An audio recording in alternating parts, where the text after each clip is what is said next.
Hello friends, जय जगन्नाथ। मु पायल आम यूट्यूब चैनल पायल वेल ब्लॉग को आपण मानक स्वागत करुच्ची। सांग मैंने मत इच्छा है टी लस्सी पीवाई हेले कौन करी आम मार्केट लस्सी आवेलेबल ना, कारण आपण मैंने देखुए न्यूज रे आम जाजपुर किपर डायरिया व्यापी चली केते जनकर मृत्यु हो सारा से आम मार्केट सबू दुकान बंद अच्छी, जमी खाଇବା दुकान सब होटेल हो रेस्टोरेंट हो और स्ट्रीट फूड दुकान हो, तो क्षीर दही आवेलेबल रोनी। तो मुझे कौन करी पीवा को इच्छा है मैंने, तो जहाँ भी पछे पीवा को पड़ो, कारण इच्छा शक्ति आगे आ कौन सब हार मानिज। तो कौन भाविली फ्रिज रे काली घोड़ दही थिला, समस्ते तो बसा दही बनाती, मुझे घोड़ दही ट्राए करे सब मु घर जिनस यूज कर।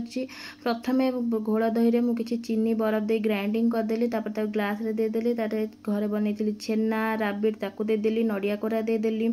आ मैगी रे जेमिति ता टेस्ट मेकर बिना अधूरा, सेमती लस्सी ता बॉर्नविटा बिना अधूरा।